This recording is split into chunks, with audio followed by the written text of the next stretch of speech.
Abra sua Bíblia, já está com a sua Bíblia aberta? Abra sua Bíblia no livro de Atos dos Apóstolos, aí no capítulo 4, no versículo de número 31. Nós terminamos quarta-feira passada exatamente aqui no versículo 31.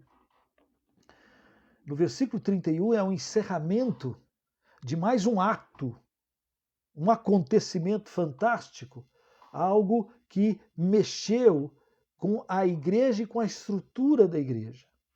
Né? Observem que nós estamos desde o início, quando o Espírito Santo é derramado, logo que o Espírito Santo é derramado, levanta a gente para zombaria. Primeiro grande obstáculo. Vocês não são nada, vocês são bêbados, vocês são malucos, vocês são os crentes doidos. Quer dizer, zombaria.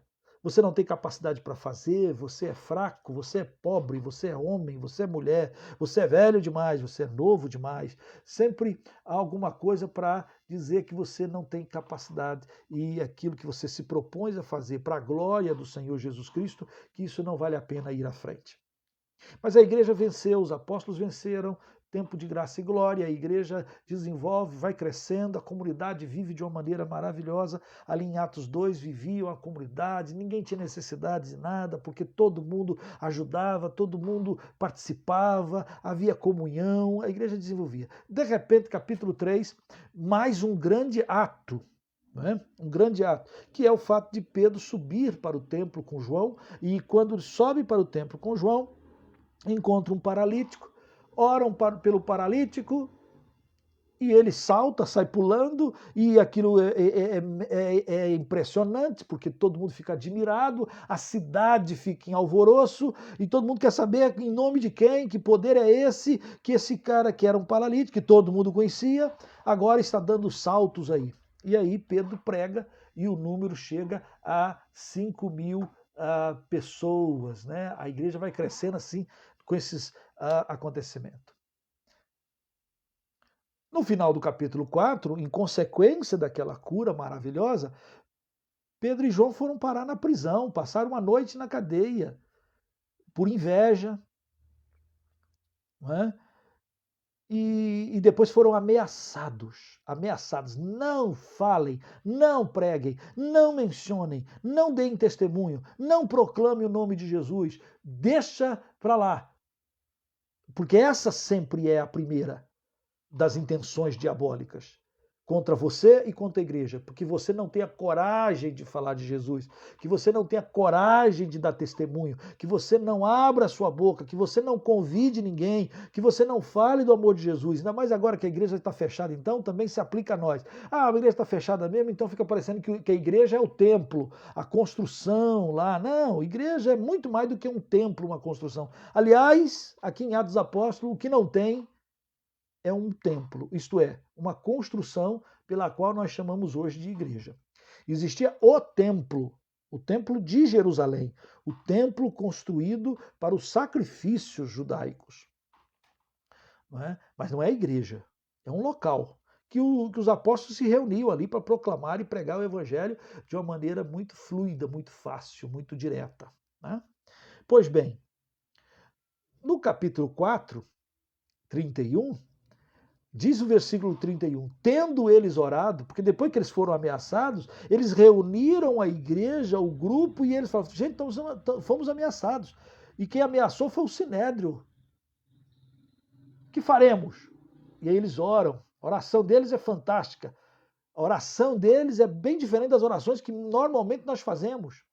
A oração deles é, Senhor, não nos deixe, Senhor, tire as ameaças. Não, eles não oram para as ameaças serem retiradas. Eles oram para que, no meio das ameaças, eles sejam cheios de autoridade, de intrepidez, de coragem, de ousadia, que eles não deixem de pregar porque estão sendo ameaçados. Mesma coisa, de certa forma, nós temos hoje, se você pensa bem, a igreja também passa por certas circunstâncias hoje dessa forma.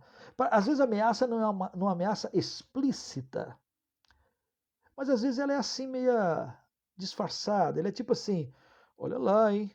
Se você for falar de Jesus para alguém, você vai ficar perto de alguém, você pode contaminar a pessoa pode ser contaminada. Então é melhor você não falar nada. É melhor, sabe, a dureza, além das mortes que a coronavírus, a Covid está provocando, a tragédia ela é maior quando você pensa assim um pouquinho.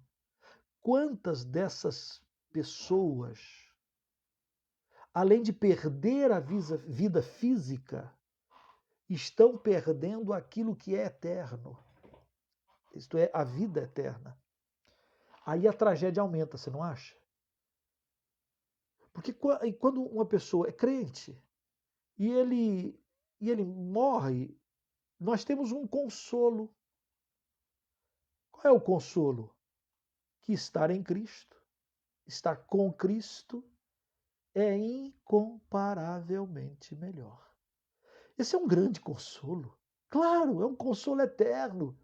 Porque nada, nem ninguém, nem vida, nem morte, nem Covid, nada, nem presente, nem passado, nem futuro, pode nos separar do amor de Deus que está em Cristo Jesus. Então, quando você perde essa vida física, mas você diz assim, eu sei em quem tenho crido, e estou bem certo que Ele é poderoso para guardar o meu tesouro, o meu depósito. Quando você tem essa convicção, não é a morte física que é o fim. Não. Passa a ser uma porta de acesso à entrada gloriosa na presença do glorioso Criador e sustentador de todas as coisas. Vida eterna. Aqui passa rápido. Tudo passa muito rápido aqui, não é, irmãos? Nós somos como uma planta, uma flor que de manhã está verdinha, cresce, na tarde murcha, morre. A nossa vida passa rápido, ligeiro. Nós nem percebemos, às vezes.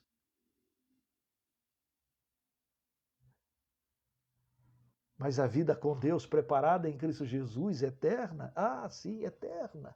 Vida eterna. Onde não haverá choro, nem ranger de dentes, nem... Oh, que coisa! É paraíso. É muitas expressões na Bíblia. Isso é um consolo.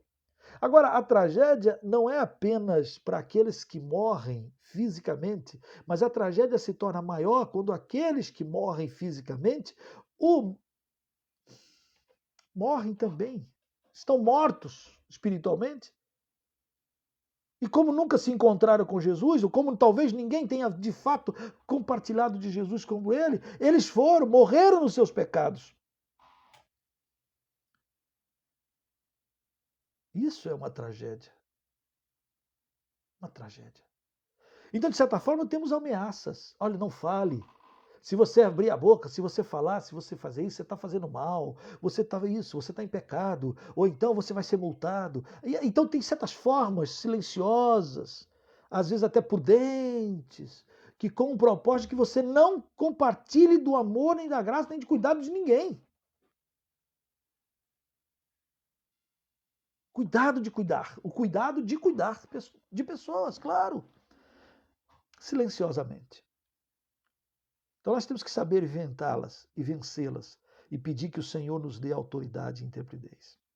Do versículo 32 do capítulo 4 até o versículo 37 do capítulo 4, Lucas descreve o dia a dia normal da igreja. Eu já falei aqui que Lucas não está preocupado em contar esse dia a dia, né? Os detalhes. Não, ele não está. Mas ele dá essas pinceladas. Aqui é a segunda vez que ele faz isso. Ele fez isso no capítulo 2 e agora ele faz aqui no capítulo 4.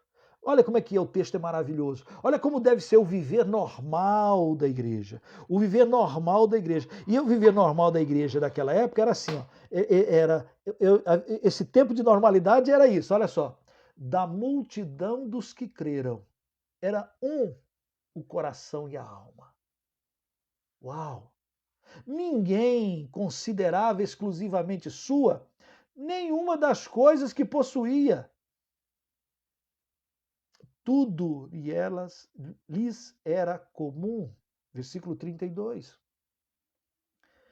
Isso aqui é uma descrição não de algo espetacular da igreja, não. Isso é o normal da igreja. O dia a dia da igreja. Em cada alma, um cuidava do outro. Um se preocupava com o outro. Com grande poder, os apóstolos davam testemunho da ressurreição do Senhor Jesus. E em todos eles havia abundante graça. Nenhum necessitado havia entre eles. Porque os que possuíam terras ou casas, vendendo-as, traziam os valores correspondentes e depositavam aos pés dos apóstolos. Então se distribuía a qualquer um à medida que alguém tinha necessidade. Não tinha aquele negócio de o irmão comer, estava sobrando comida na casa dele e o outro não tinha o que comer, não tinha isso. Não tinha condições, naquela igreja não tinha gente que passava, mendigasse o pão. Não, porque os irmãos se preocupavam. Isso é marca da igreja do viver normal, no viver diário. E o irmão tal está passando uma necessidade. E o irmão tal perdeu lá o familiar. Podemos ajudar? E a irmã tal está lá e não tem comida, perdeu o emprego. E o irmão tal está precisando de um emprego. Vamos arrumar um emprego para ele. Ah, a irmã tal está doente. Não tem quem vá lá para fazer uma sopa. Alguém vai lá e faz a sopa. Uma preocupação um com o outro. Um zelo de um para com o outro. Igreja. Igreja. Interessante, né? Porque a prosperidade desses irmãos não estava na marca de eu ter posses. A prosperidade daquela igreja e a marca da igreja, do viver normal, diário daquela igreja era: se eu tenho para ajudar o outro. A minha prosperidade está em distribuir, em socorrer. Essa era a marca da igreja. Por quê? Porque cada um era família.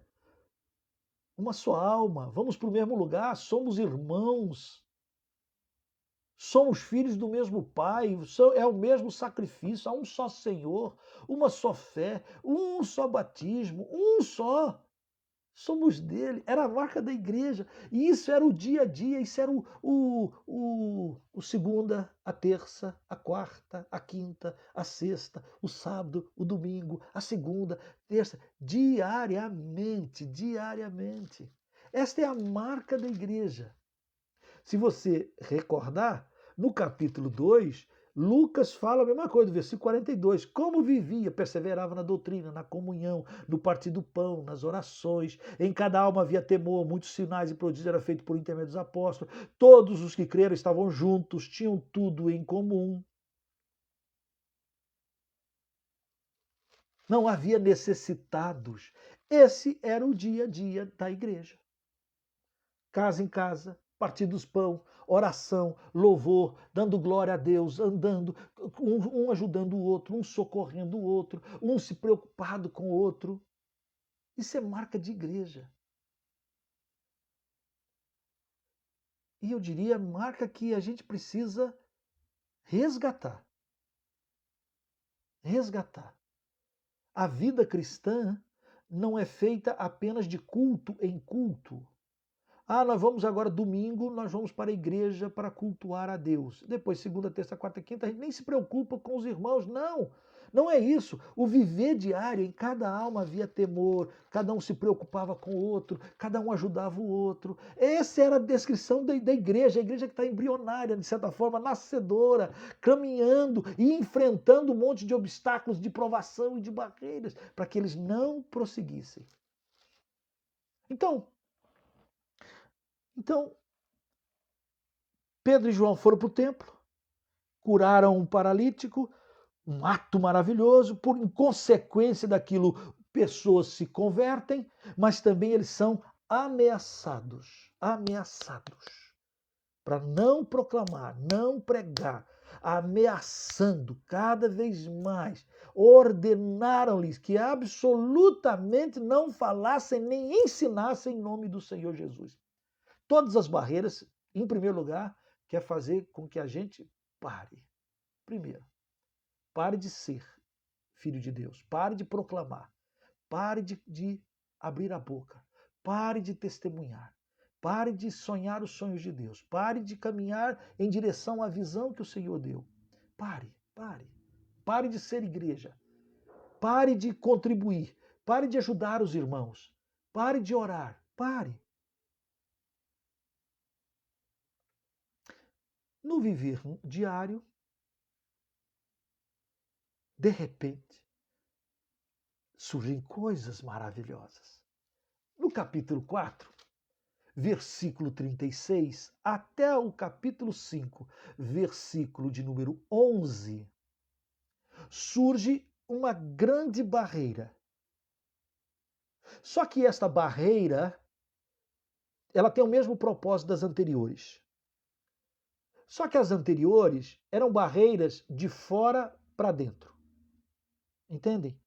Eram lutas e ações das trevas de fora para dentro. É o povo que está cheio do Espírito Santo, e aí alguém de fora zomba, dizendo: estão embriagados, é um bando de maluco, um bando de bêbados, fracos, doentes, é zombaria, de fora para dentro. Fora para dentro. Depois, Pedro e João vão para o templo, eles não têm dinheiro, estão duro. E aí o paralítico está lá, o mendigo está pedindo uma esmolinha. Esmolinha, pelo amor de Deus, dá um dinheirinho aí para todo mundo. E eles não têm como fazer e transformar a vida das pessoas sem recursos, sem condições. Essa é a voz que vem dizer: vocês não têm recursos, vocês não têm dinheiro, vocês não têm capacitação, vocês não têm. Vem de fora para dentro. Para fazer a gente minar. Realmente, a gente, quem somos nós? Um grupinho pobre, fraco, é verdade. Pronto. Qual é o propósito? Parar. De fora para dentro. Ameaça, mais clara ainda, era o Sinédrio que se levantou contra a igreja. Vocês, nós estamos dizendo para vocês, se vocês fizerem, vocês estão proibidos, nós estamos ordenando que vocês não preguem. Olha, se vocês continuarem, nós vamos, hein? Nós vamos. Uma ameaça de fora para dentro. Mas aqui no capítulo 4, 36, até o capítulo 5, versículo 11, que é o nosso texto de hoje, a barreira não é de fora para dentro.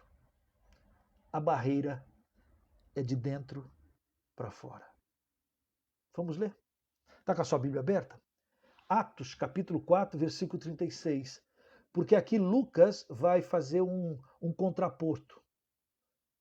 José, chamado de Barnabé, e Ananias. Um versus o outro. Lamentavelmente, ao fazer a colocar capítulos e versículos, a história do José está no capítulo 4 e a história da Ananias está no capítulo 5. Aí fica parecendo que elas são histórias separadas uns dos outros, mas não, é a mesma história. Vamos lá. José, a quem os apóstolos deram o sobrenome de Barnabé, que quer dizer filho de exortação, filho de consolação. Né?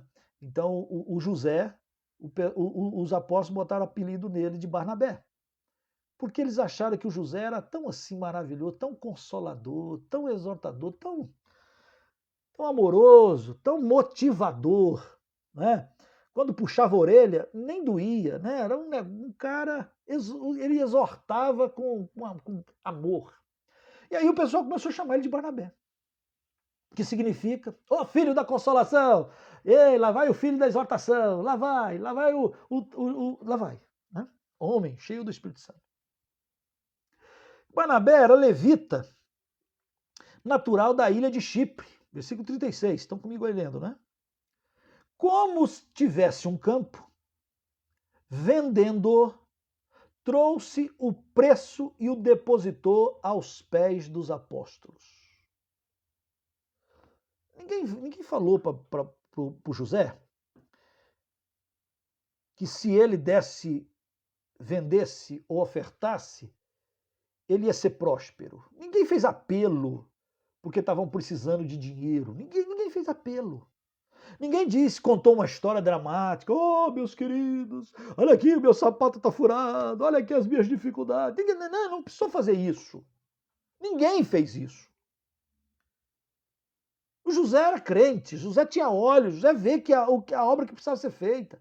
O José orando, falando lá, o Espírito de Deus mexeu no coração dele e ele foi lá vender o terreno dele, que ele disse, não vou usar esse negócio, e tem tantos irmãos meus passando lutas, e tem tantos campos, e tem tantos isso, aquilo, outro. Então, o José foi lá, pegou, vendeu, fez isso, naturalmente. Ele fez isso.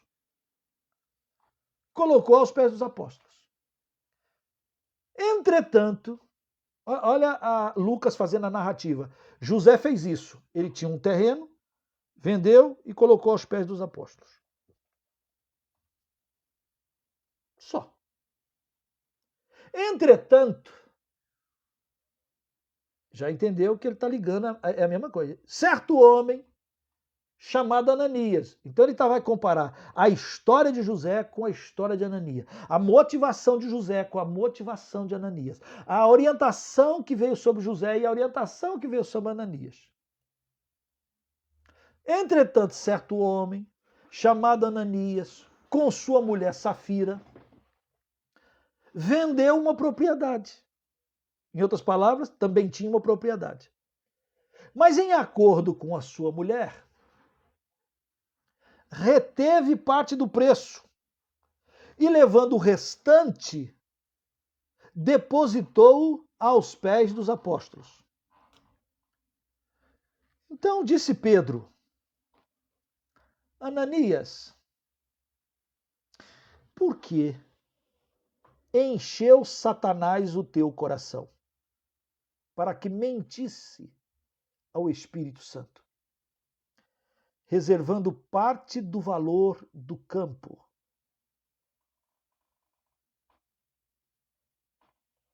Conservando-o, porventura não seria teu? E vendido, não estaria em teu poder? Versículo 4. Como, pois, assentaste no coração esse desígnio? Não mentiste a homens, mas a Deus. Ouvindo estas palavras, Ananias caiu e morreu, expirou. Teve um ataque fulminante.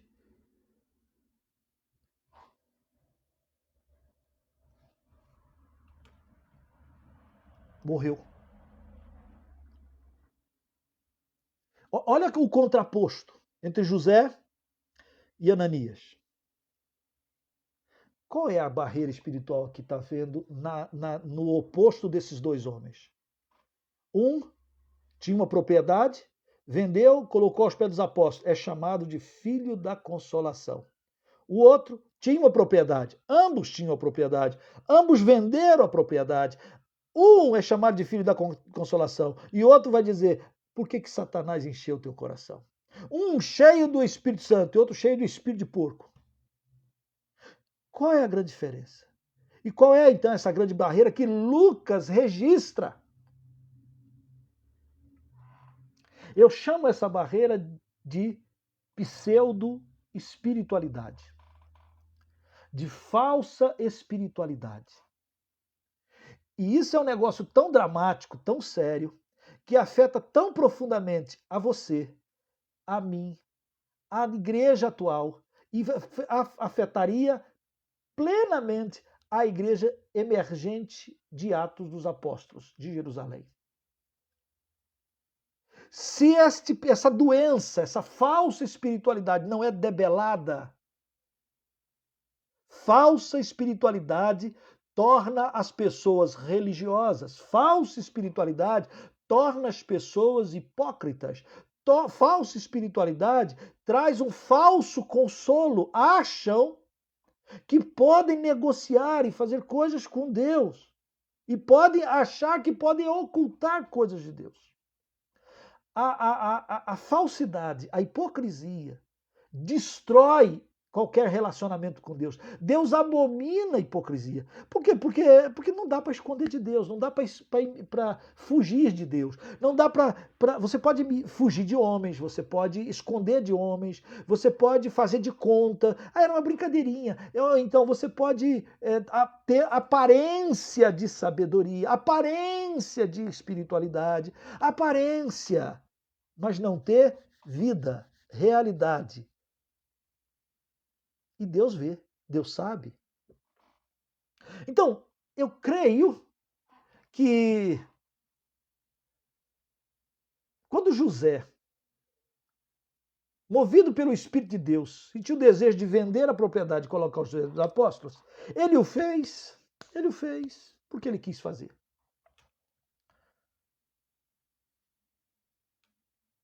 Foi reconhecido pelos apóstolos, foi reconhecido pela igreja, pelo trabalho dele de consolo, de conforto, de exortação a todos os irmãos e todo o povo. Ele cuidava dos irmãos, ele tinha prazer de ver os irmãos bem, ele não queria ser só ele bem.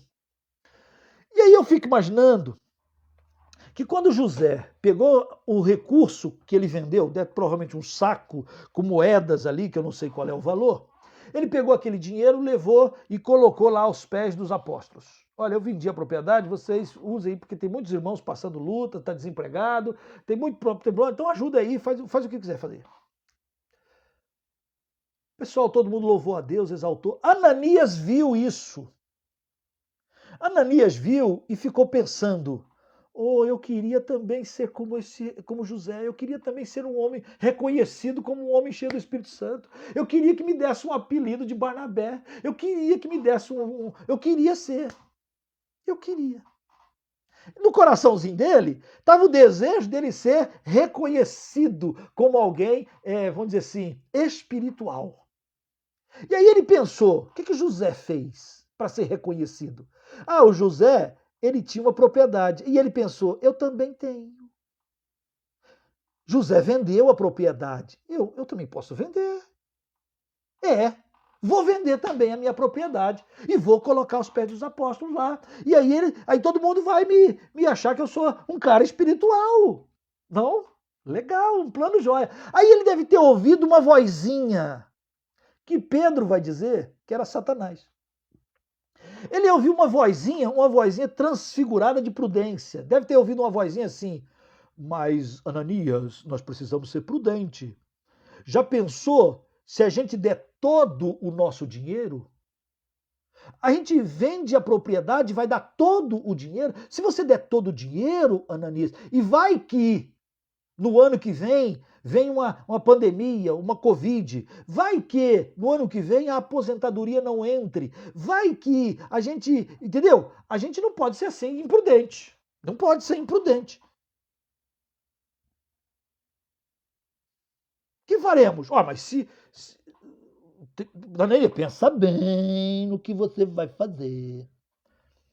E a Ananias deve ter ficado pensando, é mesmo, né? Vou botar esse dinheirão lá, o que os apóstolos vão fazer com o meu dinheiro? Onde é que vai gastar? É verdade, o que eu faço? Mas pensou também consigo, se eu não der tudo, se eu der só a metade, vão pensar que eu sou a metade do José. Né? O José, ele é o filho da consolação. Eu seria o filhinho da consolaçãozinha. Eu seria metade. Não, eu não quero ser metade do Barnabé. Eu não quero ser metade. Eu quero ser reconhecido como um homem cheio do Espírito. Como resolver o dilema? E aí a vozinha sussurrou de novo. O Barnabé não, desculpa. O Ananias, eu tenho uma solução para você. Qual é a solução? Ora, você vende a propriedade e vamos supor, você vendeu por 20 mil. Você vendeu por 20 mil, você diz para todo mundo que você vendeu por 10. Uma pequena, uma mentirinha branca, entendeu? Um negocinho assim. Você faz de conta que você deu tudo. Você vendeu por 20. Mas você diz para todo mundo que você vendeu por 10. Entendeu? E aí você leva e coloca os 10. Você é prudente, você guarda os 10 na sua poupança para problemas futuros. E você leva 10 e diz que vendeu por 10. Todo mundo vai pensar que você é José. quando você é Zezinho. Todo mundo vai pensar que você, entendeu? E aí aquilo grudou no coração de Ananias. Aquilo grudou ali. Ananias ficou pensando, é mesmo, né? Aí ele conversou com a mulher. Que droga que a mulher entrou no papo. A mulher, é verdade, meu amor, é verdade, porque ela concordou em vender. É verdade, meu amor. Ela concordou em fazer só metade, fazer de conta. Meu bem, entendeu? A gente fala que vendeu por 10, e a gente guarda 10 para o futuro, né? Problema, sei lá. Certo? Ela concordou, a Safira concordou. Eles entraram em acordo. Bem bíblico. Houve uma comunhão no casal. O casal se uniu para tentar mentir. Eu acho que se Barnabé, José, tivesse entrado de terno e gravata na presença de Pedro para colocar a sua oferta, o Ananias também entrou de terno e gravata. Se o José entrou de roupa qualquer, o Ananias também entrou de roupa qualquer. Se o José se ajoelhou lá diante do altar, sinceramente consagrou a sua oferta, eu acho que o Ananias entrou, chegou lá no altar com aquela cara compungida e também se ajoelhou. Se o José entrou sorrindo, o Ananias entrou sorrindo. Se o José levantou a mão, o Ananias também levantou a mão. Em outras palavras, o Ananias imitou, o Ananias copiou, o Ananias fez tudo que o outro José fez.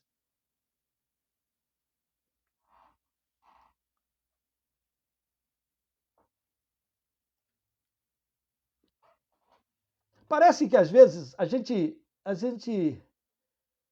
também pode cair no mesmo erro, né?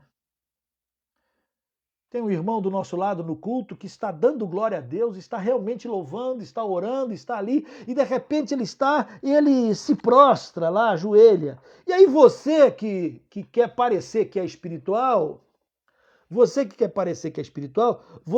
imita a postura do cara, mas você não faz aquilo porque você é. Entende o que eu estou falando? A pessoa pode fazer aquilo só para aparecer. E isso é falsa espiritualidade. Isso é querer tentar enganar a Deus.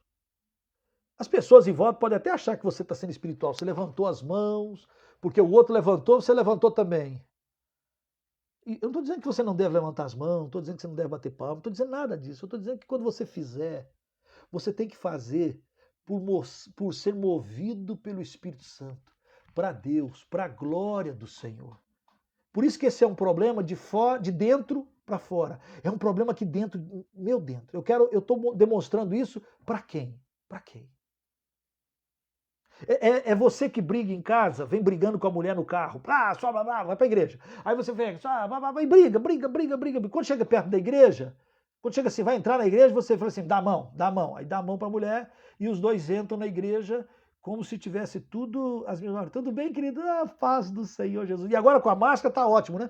Porque a máscara você nem precisa estar rindo mais, né? Então você tampa ali aquela cara, se bem que os olhos riem, né? Então não dá para você não demonstrar. Mas às vezes você demonstra para a pessoa que está tudo bem quando não está tudo bem. É ruim quando você quer transparecer uma coisa que você não é e não faz. E você faz para aparecer. É o que está acontecendo aqui com Ananias. Ananias quer ser chamado de filho da consolação, ele faz as mesmas coisas fisicamente que Barnabé fez, mas ele ouve de Pedro. O que Ananias não percebeu e Ananias não sabia é que tudo que a gente faz, seja em palavra, em ação, a gente faz para o Senhor. E é para Deus. Algumas pessoas pensam, está vendo? O Ananias foi castigado porque, em vez dele dar tudo, ele deu só metade. Não. Notem que quando Pedro pergunta para Ananias, Ananias, se você tivesse guardado para você, se você não tivesse vendido para você, se você não tivesse vendido essa propriedade, não seria de todo mundo? Não seria para usufruto de todo mundo? Se você tivesse guardado para você, não seria de todos? Se você tivesse retido, Ananias, a questão aqui não é o fato de você ter retido parte. A questão aqui é o fato de você mentir. Você dizer que está dando tudo. Eu conheço pessoas que entregam envelope de dízimo na igreja. Diz que é dízimo. Você não é obrigado a dar o dízimo, né? Mas dízimo é um ato de fé. E você dá para quem? Para a igreja? Não, você dá para Deus. Você entrega para Deus. E quando a pessoa entrega o dízimo na igreja, ela está fazendo isso ao Senhor. O problema é que tem gente que diz lá que é o dízimo, mas não é o dízimo. É um valor. Mas ele diz que é o dízimo. Mas o diabo sabe que não é o dízimo, Deus sabe que não é o dízimo, o pastor que olha para aquilo e vê, conhece a pessoa, diz, eu sei que não é o dízimo. Mas a pessoa bota ali dízimo, quando o dízimo não é. Então fica parecendo que ele é um cara dizimista. Todo mundo na igreja diz, não, fulano é dizimista. Mas ele não é. Para quem que ele está mentindo? Para quem que ele está mentindo?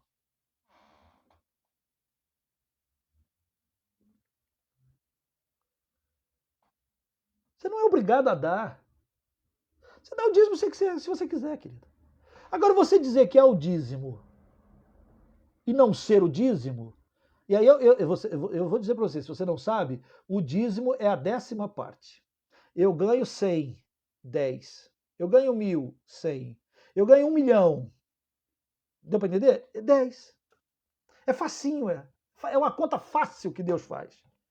Ah, mas o dízimo é a questão da lei, é legal. Tá bom, nós estamos na graça, né? Na lei era 10, e na graça? Não pode ser menos que na lei, né? Porque nós fomos salvos da maldição da lei. Tudo é dele. Tudo vem dele, tudo é dele. A igreja entendeu isso. O problema não é se você dá ou não dá. O problema é se você mente ao dar.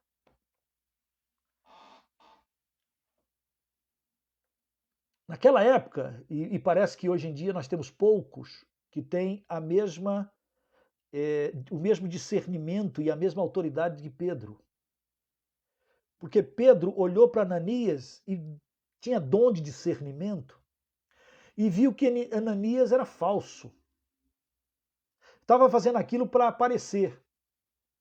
Só para aparecer. Para ser reconhecido pelos homens. Ananias, disse Pedro, versículo 3 do capítulo 5. Por que você deixou? Por que você permitiu que Satanás enchesse teu coração? Com aquela vozinha de prudência, guardar, dar um jeito, enganar aqui, mentir. Em vez de ser cheio do Espírito Santo, estava cheio do cão. Por que você achou que podia mentir? Fala a verdade. Por que, Ananias? Você reservou parte do valor do campo. Por que você disse isso? Por que você está querendo receber a honra de quem dá tudo quando você diz... Por que, Ananias? Quem fez isso com você foi Satanás. Como é que você permitiu? Você fez aparência, você não estava louvando, você estava imitando, você não estava adorando, você não estava fazendo com sinceridade, com singeleza. É para o Senhor. Tudo que eu faço, tudo que eu deixo de fazer, meu Deus, esse é o grande peso, é para o Senhor. Interessante que o jogo aqui não é eu fazer ou deixar de fazer.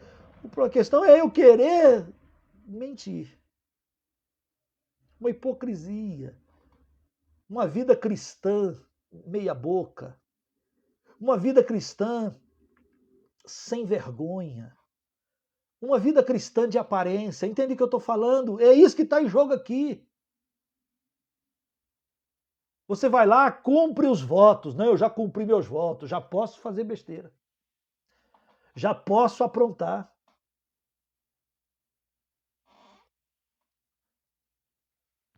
Já posso. Que já posso? Qual é a vida cristã que a gente está vivendo e como é que nós estamos vivendo? Esse é o grande problema, a grande barreira, e essa é uma barreira que vem de dentro para fora. Conseguem perceber? Como é que eu e você estamos vivendo o Evangelho, que é o poder de Deus para a salvação de todo aquele que nele crê? De falar com Deus e falar mesmo, de sofrer, de chorar, de cantar, de adorar, de gemer diante de Deus, de ser sincero, de derramar a sua alma na presença do Senhor.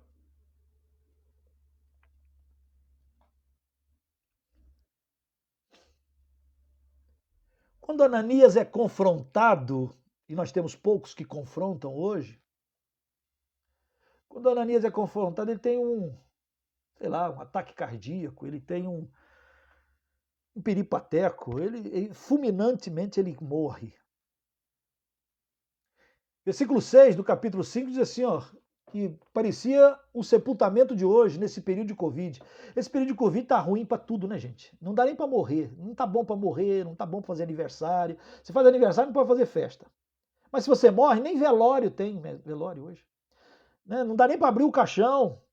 Não dá nem para. Você não sabe se aquele que está ali é a quem você, por quem você está chorando. Tá uma época ruim até para morrer. Né? Ah, quantos amigos ou pessoas conhecidas falam assim: ah, não vem não, porque está proibido, só pode vir os familiares, porque alguns poucos e tal, tal, tal, tal, tal. Mesma coisa aqui, ó. Levantando-se os moços, cobriram-lhe o corpo, levando-o, o sepultaram. Não teve velório. Nem a mulher ficou sabendo. Quase 3 horas depois, entrou a mulher de Ananias, não sabendo o que ocorrera. Então Pedro, dirigindo-se a ela, perguntou-lhe, quer dizer, Pedro ficou pensando, vai que Safira não sabia, vai que Safira é inocente, vai que Safira é séria com Deus e é inocente nesse negócio, isso é uma coisa só do Ananias, foi o Ananias que inventou isso. Então Pedro olhou para a Safira e perguntou, dize-me, vendeste por tanto aquela terra? Ela respondeu, sim, portanto. Como no nosso exemplo, Safira, Ananias entregou a oferta aqui. Safira, me diga uma coisa, filha. Vendeste por 10 mil aquele terreno, foi? 10 conto. 10 conto de réis. E ela toda serelepe, eu acho que ela não foi com Ananias porque ela deve ter ido em alguma reunião das irmãs.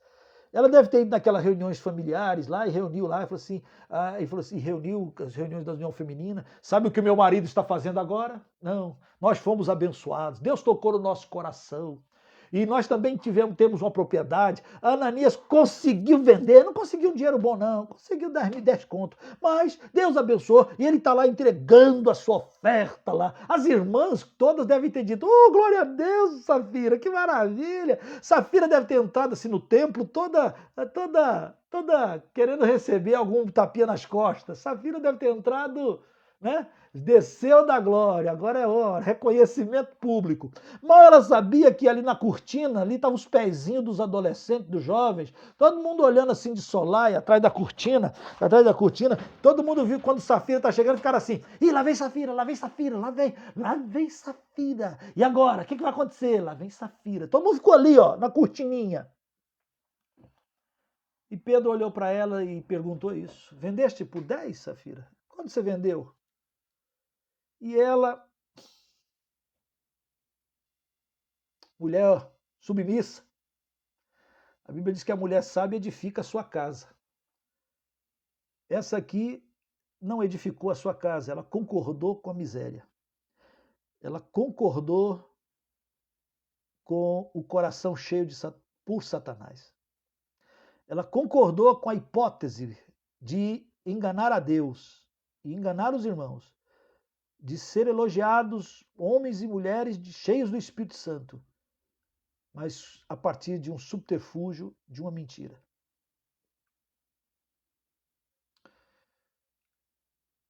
Quando ela confirma o imbróglio, versículo 9, tornou-lhe Pedro: por que, Safira, entraste em acordo para tentar o Espírito do Senhor? Não, mas meu marido, nós somos um casal muito amigo, nós somos muito fiéis, nós somos assim, eu concordo com meu marido concorda comigo, olha, lá em casa a gente faz tudo no acordo. Andarão dois juntos se não houver acordo? Não, não anda dois juntos. Agora vocês dois vai tudo por baixo da terra. Porque os dois resolveram fazer acordo em ouvir e ser cheio do espírito de porco, não do Espírito do Senhor. Por que vocês entraram em acordo para fazer o que não presta? Cuidado com acordos que você faz, crente. Cuidado com certos acordos com que você e eu fazemos. E você quer aglorar a Deus, mas você faz acordos fraudulentos. Cuidado.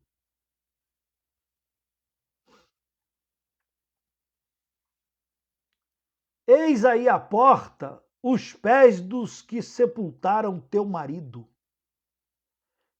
e eles também te levarão. Uau! No mesmo instante,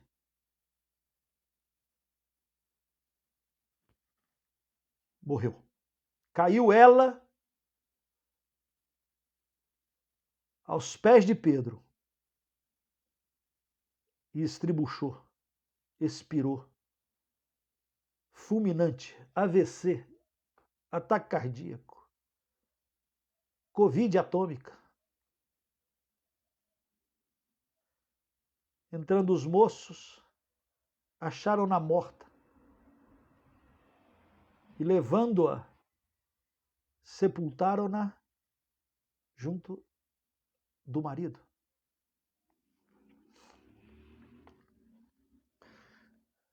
Por que Lucas descreve esse grande acontecimento? Capítulo 3 e 4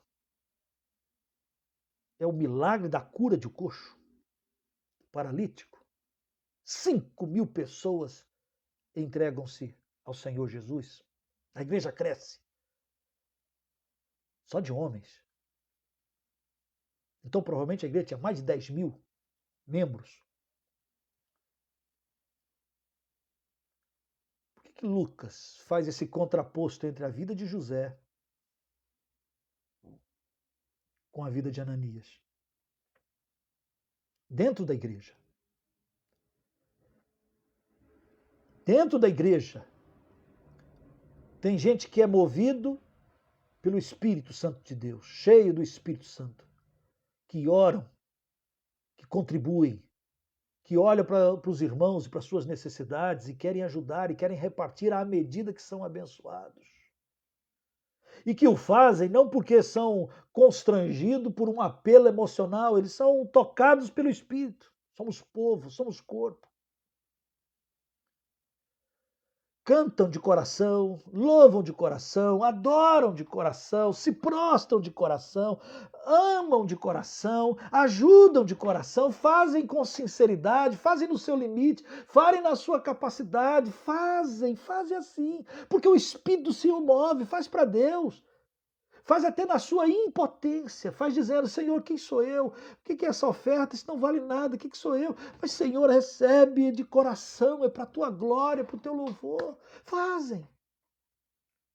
Uma igreja efervescente, mas também no meio da igreja. Também tem aqueles que parece que querem apenas uma vida de aparência religiosa. Do burburinho, do som, né, do movimento. Mais na frente vai ter uma história de um tal de Simão, quando os apóstolos vão a Samaria, e aí ele ora e as pessoas são cheias, batizadas com o Espírito Santo, e aí aquele cara fala assim, quanto vocês querem? Quanto vocês querem para que eu também tenha esse mesmo poder? Ah, eu também quero, já pensou? Eu boto as mãos, e o pessoal, eu quero. E aí Pedro diz para ele, vá com esse dinheiro para o inferno. Você acha que é isso? Que é isso, cara? É vida com Deus. A maior tragédia que pode acontecer com a igreja, e podia acontecer com a igreja naquela época, seria a igreja adotar uma prática de falsa espiritualidade. Ah, eu sou de Jesus, mas também gosto de bater um pontinho. Ah, eu gosto de adorar Jesus. É interessante, eu estava lendo um profeta menor, Sofonias, esses dias, e eu fiquei apavorado com o texto. E eu fiquei assim, porque Deus está, Sofonias, ele está pregando falando sobre que Deus vai castigar, falando da vinda e do dia do juízo. E aí ele vem falando, e aí no capítulo 1, versículo 5, diz assim, não, primeiro vou ler mais, presta atenção. De fato, consumirei todas as coisas sobre a face da terra, diz o Senhor. Capítulo 1, versículo 2 de Sofonias. De fato, consumirei todas as coisas sobre a face da terra, diz o Senhor. Consumirei os homens, os animais, consumirei as aves dos céus, os peixes do mar, e as ofensas com os perversos, e exterminarei os homens de sobre a face da terra, diz o Senhor. Sofonias está falando isso há 600, 700 antes de Jesus, já está olhando para o final, para aquilo que nós chamamos o dia do Senhor, o dia da vingança do nosso Deus, a volta do Senhor Jesus. Estenderei a mão contra Judá e contra todos os habitantes de Jerusalém, versículo 4. E exterminarei deste lugar o resto de Baal. Baal era um dos deuses que o povo lá adorava. E o nome dos ministrantes dos ídolos, quer dizer, o sacerdote dos idólatras. E os seus sacerdotes. Deus vou exterminar.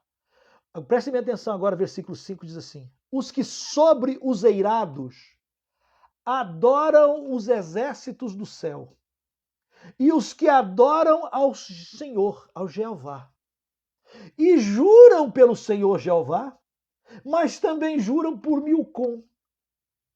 Diz que Deus vai exterminar. De que ele está falando? Ele está falando de gente que diz, eu amo a Cristo, eu amo a Jesus, eu amo a Deus, eu amo a Jeová, mas também adora a ídolos, mas também faz uns despachos, mas também serve mais ao dinheiro do que a Deus. É gente que vive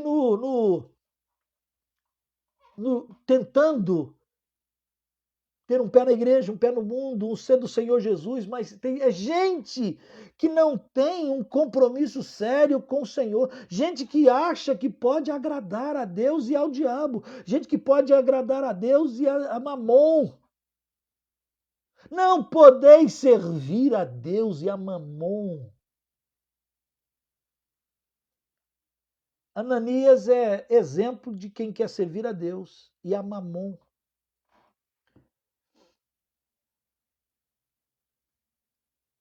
Pedro, quando cheio do Espírito Santo, manifesta esse dom, Ananias morre, Safira morre. Que coisa tragédia, que tragédia. Mas, versículo 11 do capítulo 5 de Atos. Sobreveio grande temor a toda a igreja e a todos quantos ouviram a notícia destes acontecimentos.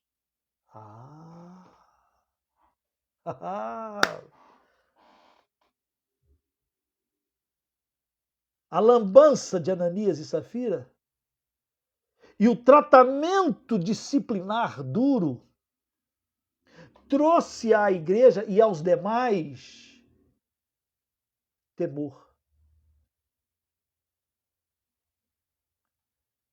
Temor. Está faltando temor. As pessoas aí fora não respeitam mais a igreja. Porque a igreja não se dá o respeito. As pessoas lá fora não mais respeitam, não têm temor de Deus. Falam, brincam, zombam de Deus, das coisas de Deus, do corpo de Cristo. Cada vez mais temos menos temor. E o povo lá fora tem menos temor ainda porque os de dentro estão mais vivendo ou mais sendo curtidores de uma falsa espiritualidade do que, de fato, parar diante do Senhor e dizer: eu sei em quem tenho crido.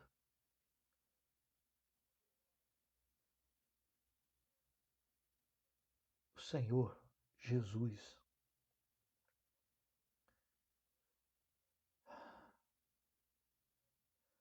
As pessoas estão perdendo o respeito.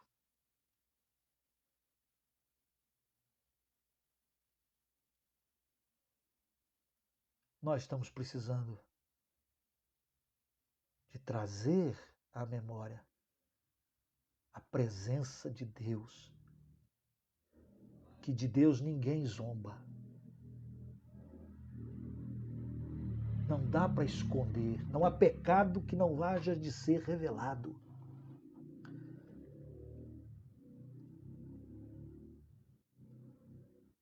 E o temor do Senhor é o princípio da sabedoria. Quando cantamos na igreja, quando cantamos, quando adoramos, quando levantamos as mãos ao Senhor, é mãos santas.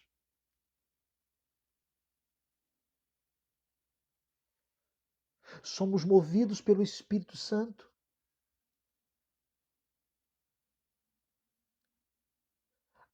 Sem temor. Sem temor.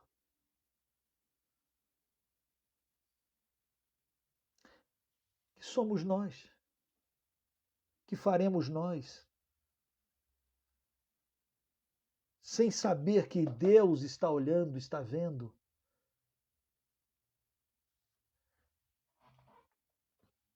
Eu lembro quando eu era pequenininho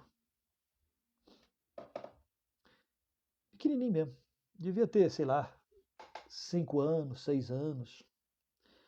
Papai me levou à igreja, uma igreja que um dia ele ia pregar,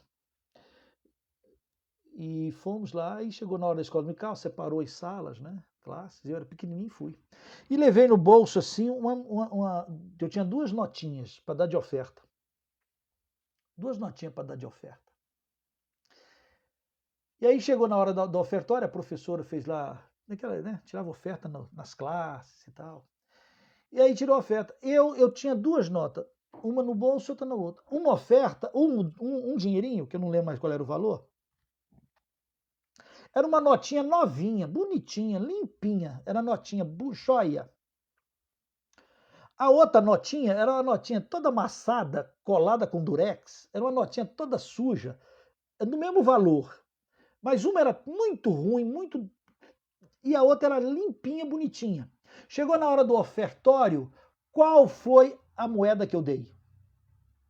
Qual foi a nota que eu entreguei? Eu dei a pior. Eu dei a pior.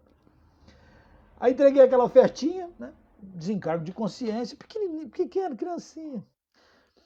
Aí quando, tá bom, rodou aquilo, aí a professora, que eu acho que não sabia que era eu, graças a Deus, ela viu aquela nota toda rasgada, toda emendada, toda suja. Aquela professora foi assim para frente da classe e falou assim, pegou aquela nota linda, a minha nota, pegou aquela nota e abriu assim, quase não deu para abrir, tão amassada que a bichinha suja era. E ela olhou assim para a classe toda e falou assim, filhinhos, meus amores, para Deus a gente tem que dar o melhor. Naquele dia,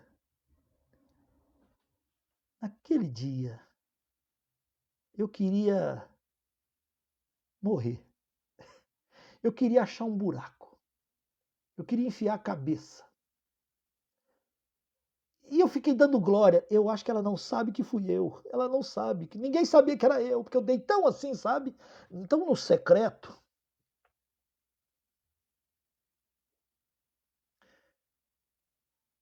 Filhinhos, para o Senhor, o teu melhor. Faça para Deus. Faça para Deus. Vai trabalhar? Trabalhe para o Senhor. Não é para o patrão, para o empregado, para o governo. Para o Senhor. Vai cantar? Canta para Deus. Abre teus olhos e pergunta, Senhor, o que o Senhor quer que eu faça? A quem o Senhor quer que eu abençoe? Abra. Faz o teu melhor. Não permita que Satanás enche o teu coração com insinuações, com jeitinhos, uma forma de burlar, para viver uma questão apenas religiosa, de aparência. Não. O Senhor Deus está vivo e Ele está do seu lado e está do meu lado. Quando a igreja enfrentou a pseudo-espiritualidade, aí veio sobre a igreja temor. E muitos sinais e prodígios eram feitos entre o povo e pelas mãos dos apóstolos, e costumavam ser todos reunir-se de comum acordo no pórtico de Salomão, mas dos restantes ninguém ousava juntar-se a eles, porém o povo lhe tributava grande admiração. Versículo 14 do capítulo 5. E crescia mais e mais a multidão de crentes, tanto de homens como mulheres, agregados ao Senhor. Porque havia temor, nós estamos fazendo para a glória do Senhor. Eu sou crente, eu sou cristão, eu amo a Jesus, você ama Jesus. Não te cale, não te permita ser enganado, ser iludido, achando que não vale a pena servir ao Senhor. Entrega o teu caminho ao Senhor, confia, e o mais Ele fará. Sabe, deixa, fala com sinceridade, Senhor, conta para Ele onde está a tua dor, o teu coração. Não se engane, não tente enganá-lo, porque seria uma perda de tempo. Quando a igreja tem temor, você está fazendo para quem? Você contribui para quem? Você não contribui porque você tem medo alô? Pergunta para Deus. E faz aquilo que Deus colocar no seu coração. E faz sem interesse a não ser de agradá-lo, de glorificá-lo. E quando houver temor, isto é, a sensação plena, nítida, cabal, que Deus está conosco, Deus está aqui onde eu estou, Deus está aí onde você está, Ele está em nós, Ele é que nos conduz. Quando você tiver temor, sensação, presença, arrupios, o poder dele vai se manifestar. E diz o texto aqui, muitos sinais. O povo tinha grande admiração. Crescia mais e mais o número dos crentes, tanto de homens como mulheres, agregados ao Senhor, ao ponto de levar os enfermos até pelas ruas e os colocarem sob leitos e macas, para que ao passar Pedro, ao menos a sua sombra se projetasse em alguns deles. Uau! Manifestação de graça e glória. Quando há genuíno temor. Quando não há pseudo-espiritualidade, quando não há aparência de espiritualidade, quando a voz que fala ao seu coração, ao nosso coração, é do Espírito, não a voz de Satanás. E quando a gente não deixa que a voz dele ganhe raízes no nosso coração. Porque o diabo falar é fácil. Agora, você permitir que ele enche o teu coração de amargura, de raiva, de pecado, de engano, de religiosidade, sim, aí a culpa é tua. Por que você permitiu que Satanás enchesse? Já sai repreendendo. Está repreendido em nome de Jesus. E vai que vai. E vamos deixar o Senhor vai fazer. Afluía muita gente das cidades vizinhas, levando doentes, atormentados de espírito. E todos eram curados. Uau! Os milagres aconteciam diariamente. Porque havia temor. Temor aonde? Na igreja.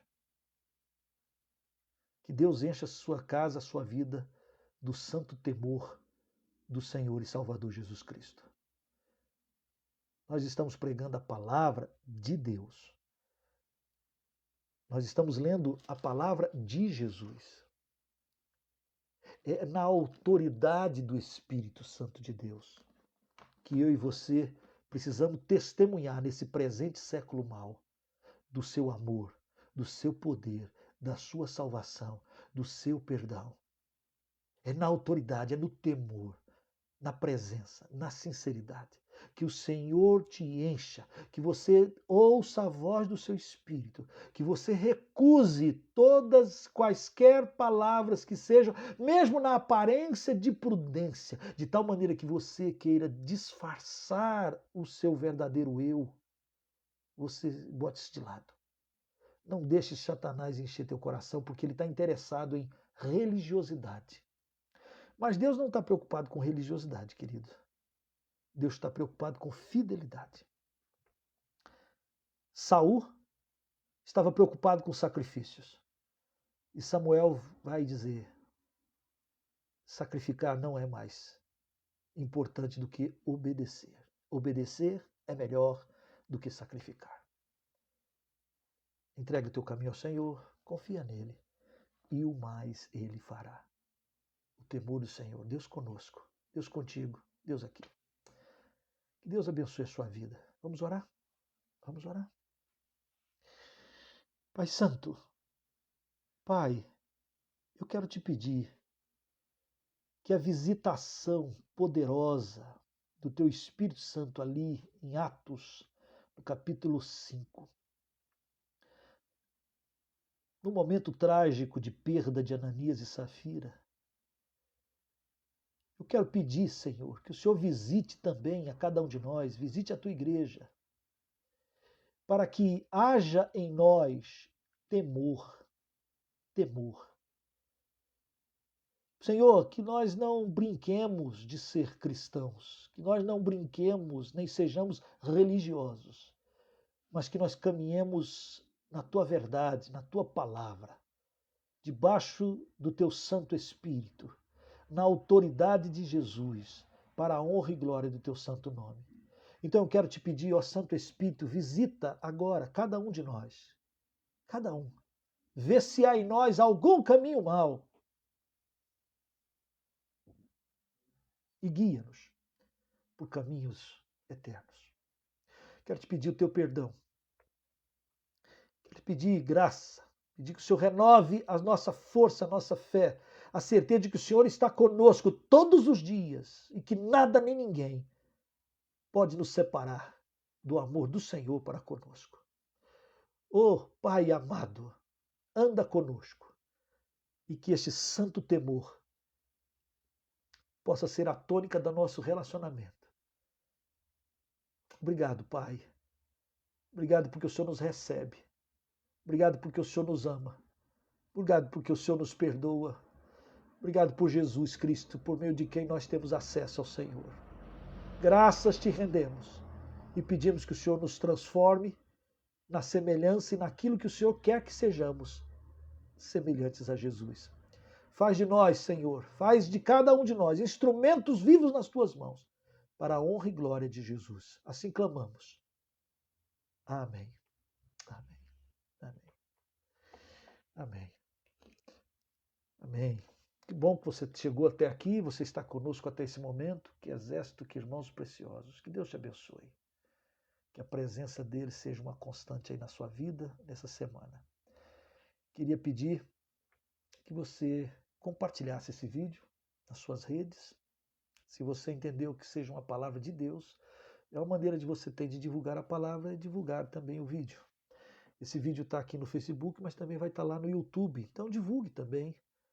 Você pode entrar lá no YouTube e entrar no nosso canal e se inscrever e aquele negócio todo e ajudar na divulgação dessa palavra. Toda quarta-feira nós nos reunimos aqui, nesse mesmo bate-horário, nesse mesmo bate-canal, para ouvir e aquietar nosso coração diante do Senhor e dizer: Senhor, reina sobre nós. Eu peço que o Senhor reine sobre a sua vida. Se você tiver algum pedido de oração e quiser escrever aí, daqui a pouco eu vou estar orando e respondendo e pedindo que o Senhor continue a abençoar cada um de nós. Amém? Beijo no coração. Ore por nós, ore pela missão Projeto Zero, ore pelos trabalhos aqui no sul do Brasil e pergunte para Deus o que é que você pode fazer. Deus te abençoe.